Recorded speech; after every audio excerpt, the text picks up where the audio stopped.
Out the back stringer, bending it, kicking it. Jake's got 5.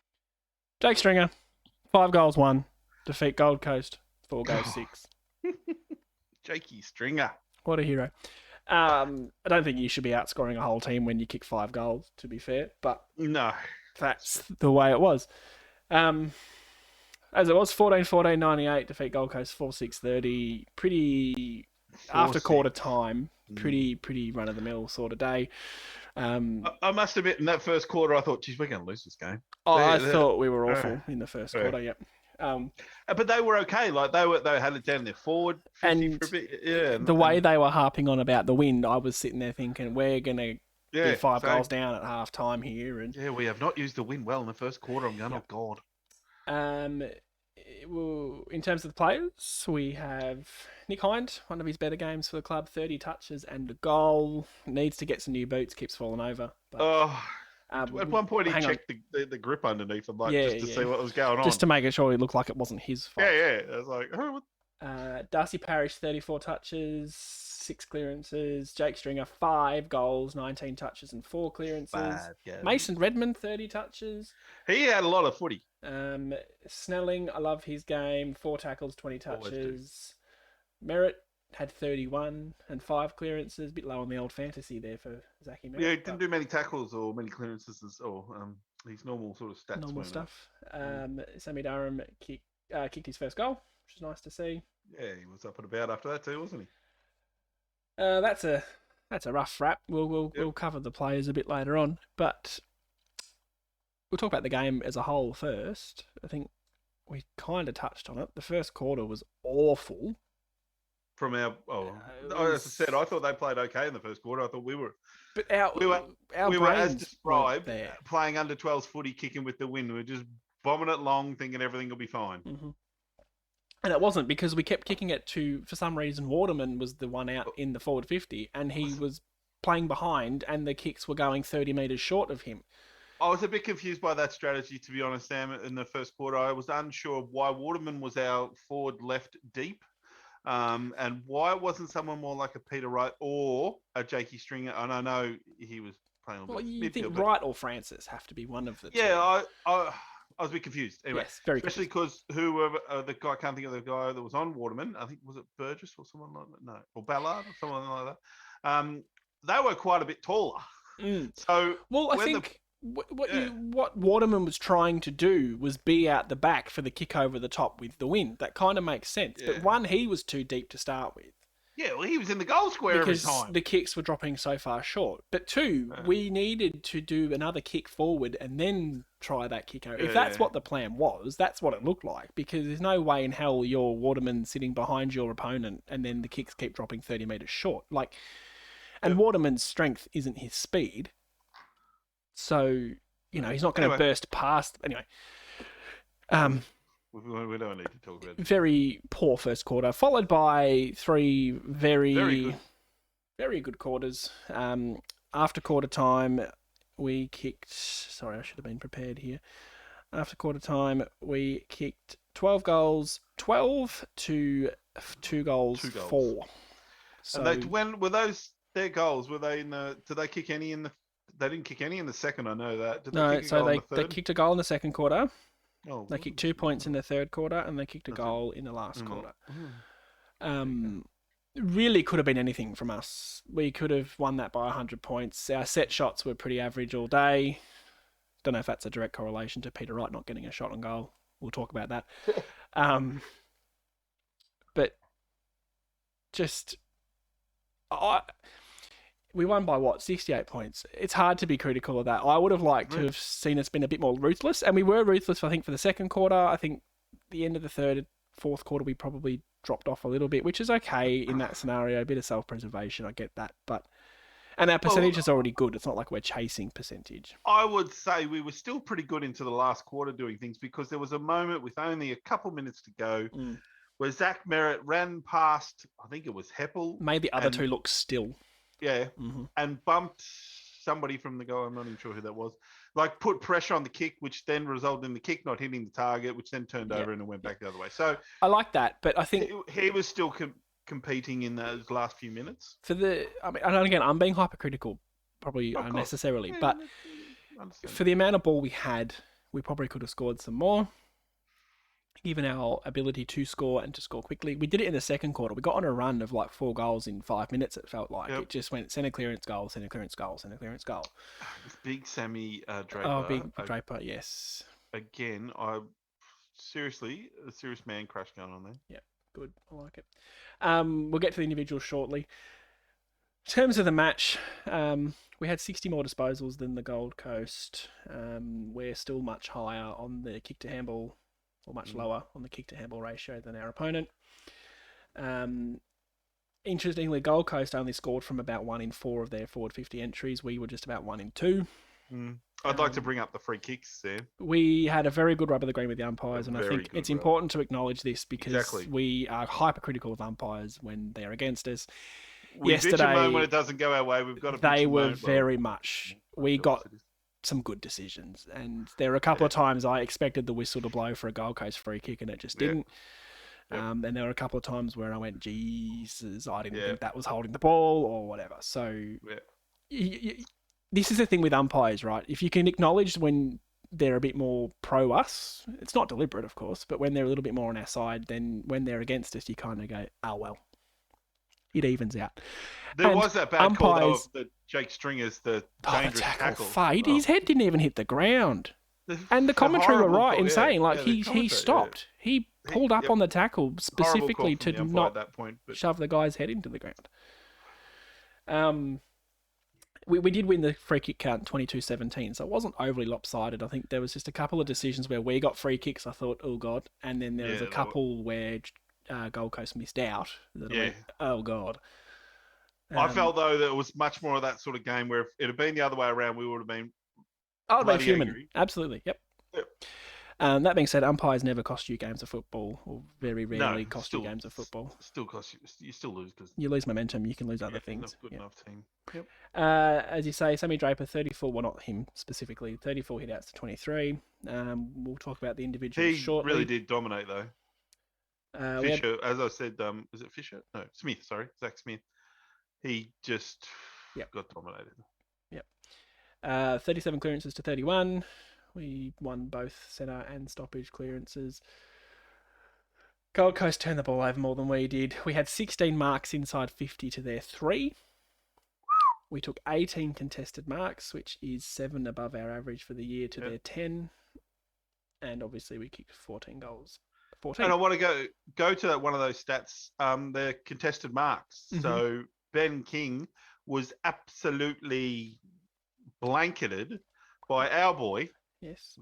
Your boy, you can have him. Your boy, yeah. Laverde, who was giving away a fair few centimetres. I must say, I don't know exactly what the difference in height would have been, but there's a fair bit was given away. But he bodies up really well against a guy like that. He just came in and you drive the, sort of the elbow in, or, really drop the shoulders into him and bump him out of the way and mark it. And I think to the point where Ben King only had 6 disposals for the game, which... And 2 marks. And 2 marks, no goals. No score, yeah. I think when Jaden got home and emptied his pockets, he would have found Ben King in there. He played really well. Again, I'm so proud. I'm so happy because he's always been a favourite kind of player of mine, but he just hasn't ever seemed to get his body right. Yeah. And it's great to see him playing good footy in that back half. Yeah. Just to revert back to the structure a little bit, because we don't want to get too much into individuals. I had to break off there. The match as a whole was down on tackles, so that's okay. We did have 11 tackles inside 50, which is nice. Good to see there was a bit of forward pressure. I think for Gold Coast, I think for me, their best on was Sam Collins. We'll talk about Peter Wright in a little bit, but we were a little bit too much bombing inside 50, particularly the first quarter. But even when we were scoring and scoring well, Collins really was quite good in the air. And was really the only reason Gold Coast didn't lose by. He really stopped Peter Wright taking any marks, really. His defensive efforts were excellent. Yep. Very good play. Other than that, we took Miller to one of his lowest fantasy scores, at least. And just because you had him as captain. I did, yeah. Nearly cost me. He had the 30 touches and 5 clearances, didn't really get his tackle numbers that he's used to. And a lot of those touches were around their back half in our forward 50, where he was just trying to help out defenders, by being that extra kick. And rightly so. I felt that the umpires were calling that 15 rule about right. Like, that can sometimes be ordinary. There are a few where I went, oh God, that's not that's not 15. Last week that wasn't 15, and then second half they seemed to change back into that mode of not 15 play on, which that grinds my gears because you just be consistent and I don't care. Yep. But that was frustrating.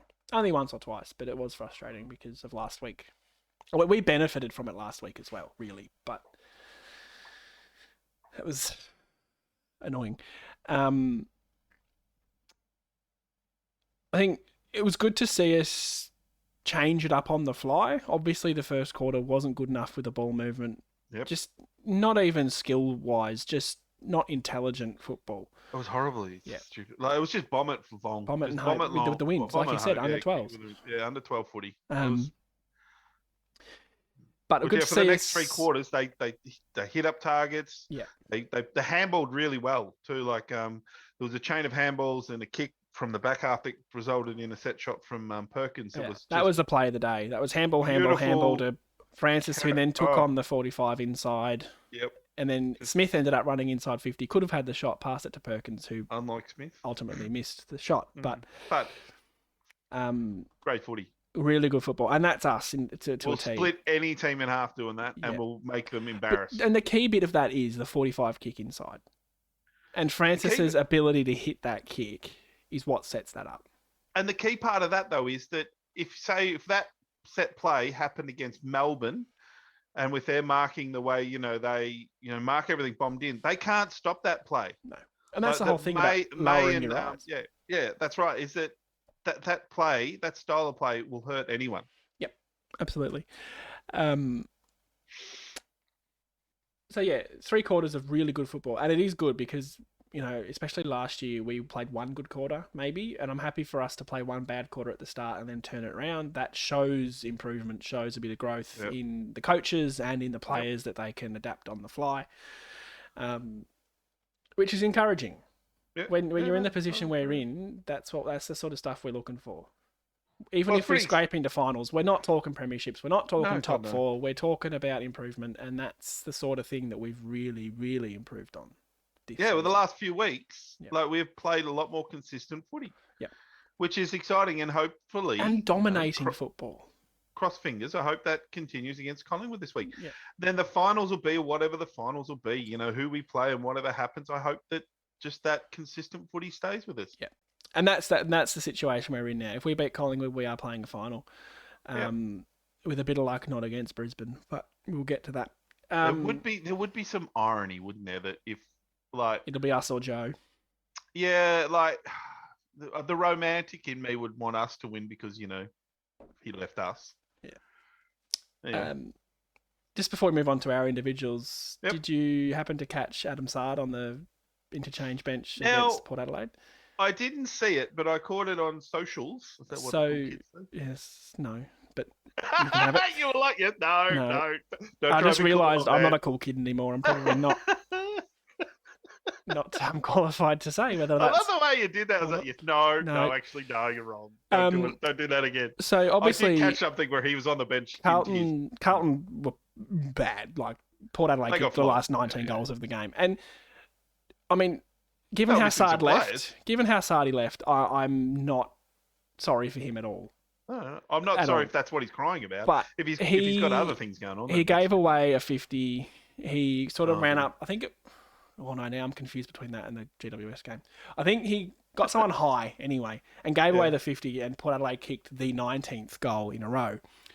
And then the next shot was of Sardi on the bench, and it couldn't see his face. He was sort of haunched over, but he looked like he was in tears. Yep. Now, I'm not going to make fun of that because, the guy's, he's a human being and, he's made a decision and he's stuck with it. But it is a nice little thing that we are going to finish above Carlton. Regardless of whether or not we make finals, we will finish above Carlton. And that is the biggest green tick I can think of. Hopefully we can do it for the next few years too, to be honest. Tell you what, sorry, I'm going to diverge into a bit of opposition analysis here. Go. In 3 or 4 years' time, some of the best teams in the comp could be us, North Melbourne, and Fremantle. Yeah. Freo, I love watching Freo yesterday. Not only because they helped us enormously by beating West Coast, but geez, how good North to Melbourne watch. are playing some decent football. And North have played some good football, and I don't like North Melbourne at all, but I've got a lot of respect for what they've done. Yeah, for the list they've got, they've done. And without Cunnington, yeah, who had a bit of success with his tumour too, which is good to see. Yeah. But back on the Saad thing, I do think there is always a bit of irony, or when you go to a team to be better and they're actually garbage. Yeah. And from everything I've heard, I don't know the facts because I'm not involved in the club. I have no affiliation with the club. But he left. My understanding is that he left because he wasn't liking his role. The role he played, yeah. Yeah, he didn't want to be this lockdown defender, which we wanted him to be. He wanted to be this rebounding, cool bouncing looking. Which, you know what? To be fair, under Worsfold, I can I get that a little bit more now. We've seen how Trucks do coaching. And, Hyden and Redmond haven't been overly attacking in their rebound stuff, but they've been able to do that still. So I reckon... Redmond was... Yeah, you're right. Had Saad have stayed, he might have found himself in a different role under Rutten anyway. He might have. Well, we wouldn't have probably gone after Hind, would we? If probably not, no. But yeah. And he would be playing for what we're role. Paying Hind. Yeah, I agree. Like, win-win for us. But anyway. Redmond had, probably nearly 30 touches 30 touches, and a lot of them I would have thought were in that, going forward. They kicked a goal too, didn't he? Yeah, no, he didn't kick a goal. Oh, he had a shot on goal. He made a pass. He was running inside 50 that's right, and then passed it. Yeah, so now I don't know. We are the king of segues, so that's a lovely little segue. Thank you into some of the individual performances. For me, there wasn't one real standout for the. Well, apart from Stringer. Stringer's hard to go past when you kick 5. Stringer's very hard to go past with 5. That's a great effort, and nearly 20 touches again. So, it's what we've talked about. And did you hear, the commentary are talking about Dusty roll? Apparently. Stringer's the new Dusty. Like, mate, we knew this. But so that's exactly what we want from him. Multiple goals and 20 touches is a great game. And the way he breaks out of that midfield. Just a ball out of the middle. I want to highlight Sam Draper. Yep. I thought his ruck work was brilliant. He playing obviously against a lesser quality ruckman, but he still dominated. He still got around the ground. He took marks. He, so his stats, he had 10 touches, 8 of them kicks, 3 marks, and 24 hitouts. And I would dare say some clearances in that. He's 5 clearances. He again at 20 games of football or under that, he is turning into and I'd have to ask, NAB Rising Star, can he get one? Oh, geez, I would have thought if he was eligible, he might have got a nod last week, maybe this week. I don't know if he's eligible or not. He certainly hadn't played too many games. I don't think he'd be too old. Anyway, welcome to the podcast that doesn't know a damn thing about football. We'll just put the question out. That's for the comments. We like to throw questions at each other that are unplanned. We don't plan this. No. I mean, if we plan this, it'll probably sound very different. Now, get your fake laugh ready because I've already mentioned this to you. But okay. You know who was really good for us? You know who was really great for us? That bloody Jacob Townsend. Jeez, he was good. It's the best game he's played for Essendon. Gave away 2 50s. Lippy didn't do a whole lot. Kicked a goal when the game was done. Thanks, Towners. If you're listening. I want to talk about the back 6 too again. Laverde, I know I mentioned him already, but I thought Laverde, Ridley, even a guy that we've sort of been a bit critical of recent in Stewart. I'm still critical of him, but say your piece. Well, no, you brought it up, so you have your comment, and then I'll respond. Obviously, Redmond. Yeah, Red Dog. Yep. Yeah, Redmond, Ridley, Laverde, and Stewart. And I'd also, here's one I'll throw in there. Cutler. Yeah, Cutler was great. Yep. When he had space, and maybe he's just getting a bit more comfortable, a bit more confident, he used the ball quite well by foot. He's a penetrating kick, as we talked about a long time ago. And I'm actually seeing sometimes we're using that long raking kick to our advantage, either into the forward 50 or, along the wing to get at the ball a long way away from the back. So I just want to shout out to those guys. They're playing really good footy. Yep. And just further to what you said about Redmond earlier, he had 12 touches in the forward half. Too, yeah. So he Oh, was there you able go. to So, get a bit more and forward. obviously I'll throw Hind in there too, who Hind had an interesting game. For 30 touches and a goal, I didn't think he was sort of a massive standout just watching it, but you can't really argue with 30 touches and a goal. No, he was certainly influential. I thought, like he's carrying his couple of kicks where he went. I can think of one where he went to kick it into the. Fell over. Well, he kicked it and sort of just shocking kick, and then another one he went to play on after a 50 and slipped. Yeah, that was funny because he was giving Townsend lip the whole way through the 50, and then nearly fell over. The mark. Yeah, then nearly fell over as he kicked it. That'd have been funny. 11 touches in the forward half out of his 30 and 83% efficiency. So that's. If you're getting 30 touches and 83% efficient, that's very good. I think that says something, though, about the Gold Coast forward line were just deplorable. Once we ran all over it. Yeah, sort of we ran all over them, really. Yeah. So, yes, back six were excellent. Laverde, as you mentioned earlier, was brilliant. Kept King very quiet. And outbodied him, outmuscled him, which when you haven't got the height King's got, that's pretty much all you can do, and he did it well. Didn't give away free kicks. Was really good. Still not sure about Stewart. I don't. He just panics a little bit, and he's a bit unsteady, and he makes me nervous. Think like Hooker of 20 before he got good, whenever that was. I know what you're saying. I see it too, but I just thought he was at least. I'm going to give him a rate. I thought he was good. You keep a team to 4 goals. Yeah, can't really argue. But it was also good to see Andy McGrath get through the game unscathed. So that's just another tick in, if we do play, if he plays this week again and next week. So, by the time we get to finals, he at least will play 2 games. Yeah. Yeah, quiet game, 13 touches, but first game I'm back, interested on that, on your ins and outs at the end of this conversation. Yes. Because, we'll get to that. I want to. Is that it for positives, like real standout positives? I don't think there was any other major ones. I think that's it for me. I thought it was a good defensive. Whole team defensive was good. Team was good. Special just mentions without going into too much detail. Dylan Clark was solid again. Guelphy was solid again. Agree, 100%. Cutler, as you say, was solid. These guys don't have to have a lot of football. They just need to be consistent and good enough. And I thought Perkins looked good in patches. Like after a rest, he looked a bit stronger, a bit. Jeez, you're on it today because that's a lovely little segue. Oh, okay. Again, done it again. Go, Sam. Just some. This isn't in between. It's not really a negative. It's not a positive. Yep. I think Perkins frustrated me just with the taking on too much, and he'll learn from that, and that's fine. I got no problems, especially when you're up by 10 goals, whatever. But it was frustrating just within the game that he didn't learn, and he kept trying to take guys on, and like you're a first year player, so you're probably not going to have the strength to take them on. I think he gave away 2 or 3 or maybe even 4 holding the ball. Yeah. Got away with a couple as well. I understand your point, but I don't have a problem with it as long as he learns from it. But just in the game itself, he didn't really seem to stop trying to take blokes on. Yeah, I don't have a problem with it. I mean, he's an important. It's important for his growth to learn. Yes, I agree about when and when not to do it, but he's got to do it more times than not than to find out, I guess. I don't know.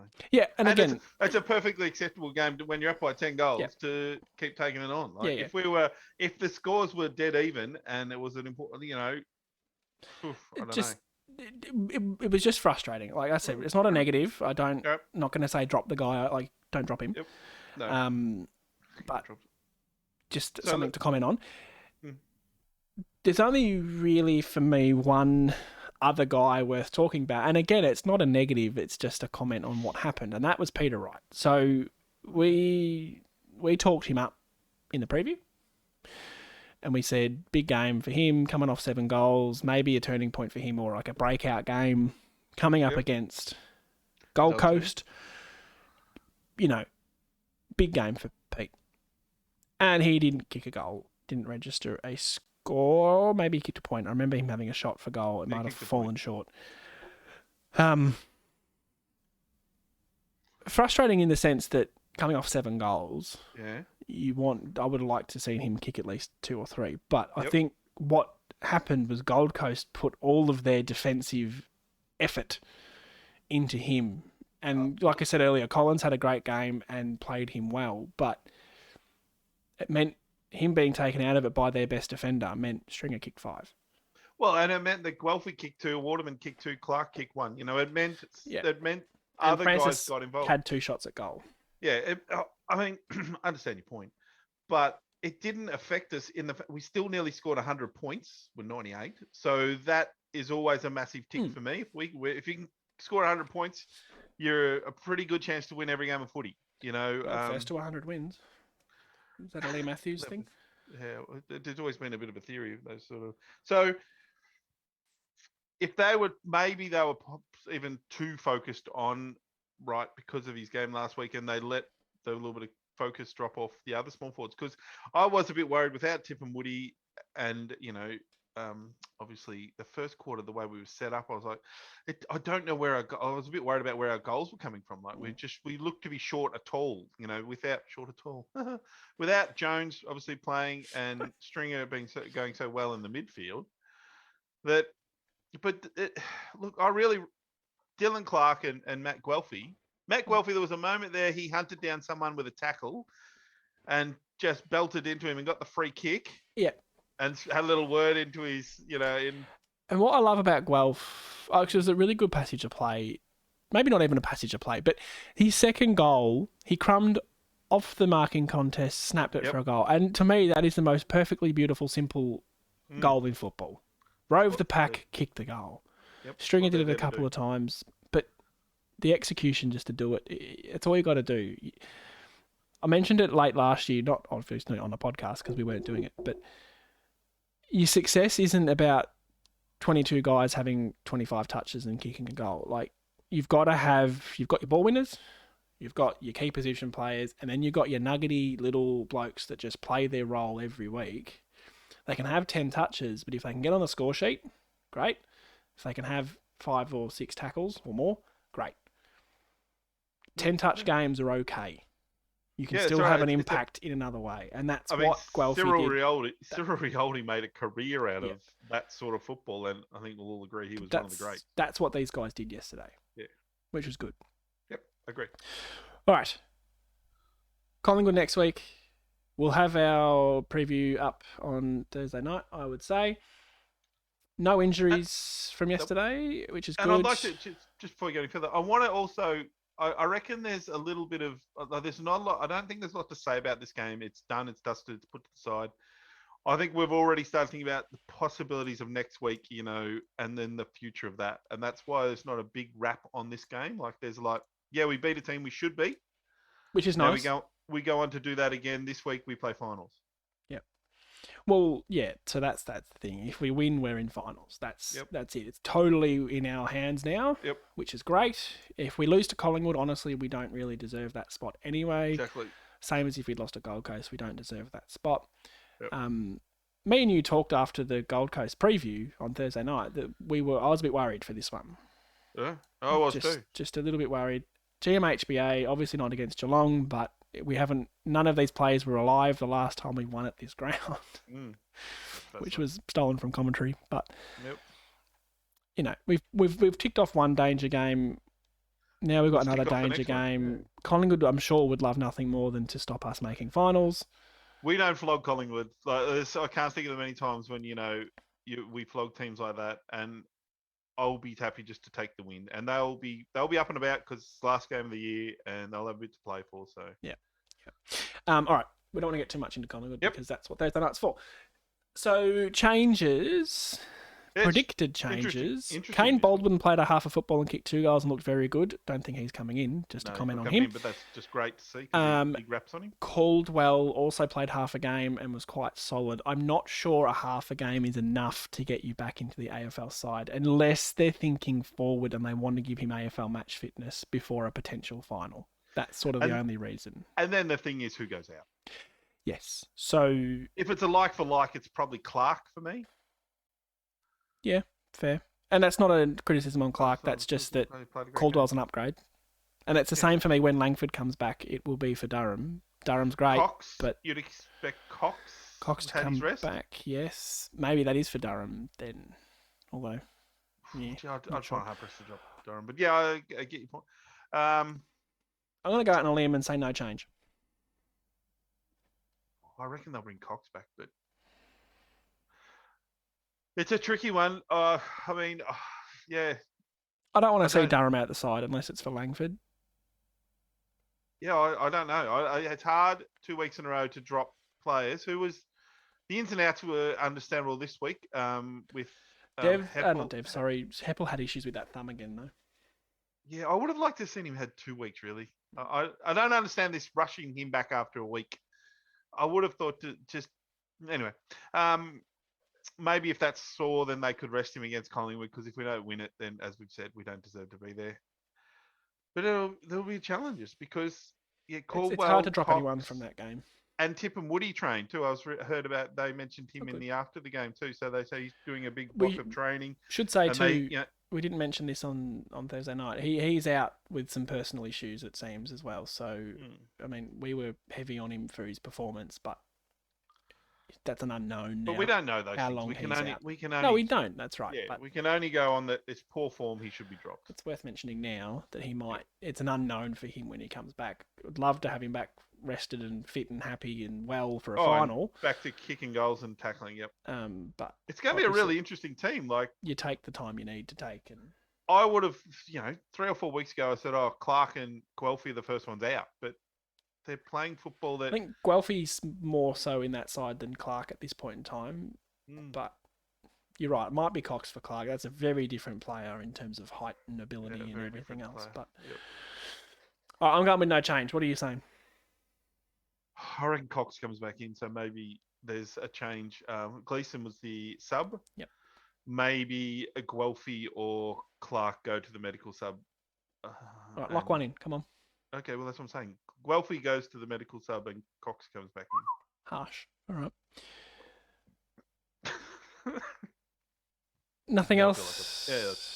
Stick with it. Go with it. Say it with chest, Lock it in, Eddie. That's fine. Oh, that was a bad pun to use when we're about to play Collingwood. All right. That's a wrap, I think. Good win. Solid win. Win the games we have to win. Thursday night teams. Let's see how we go next week. It's a big weekend of football next week for the whole comp, not just for us. We don't even know when we're playing or a day, like the day we're playing. Should be at the G though, which is good. Will that be announced before? Like, we didn't find out till Thursday for this game. We will know. We should know by Thursday night, because the teams, like your clubs, have to be able to name the teams based on where you're playing and sort of when. Like, you need to know that information. So I'd say we'll know by Thursday night. Yeah, huge week coming up for the whole comp. AFL are probably licking their lips. There's some really juicy contests. Obviously, we have to win to make it. GWS need to win to stay 7th. Port Adelaide against Bulldogs. It's a big one. Shall we have a quick... we'll save that for Thursday night, maybe, that if we do win, there's a chance we could be playing Brisbane or the Dogs. Yes. I don't know. Well, I think that's the sort of conversation you say for when we're in, but then by that point, we know who we're playing. Yeah, true. But, all right, let's wrap it. Good win, solid win, as I said. Go Dons. We'll talk to you on Thursday.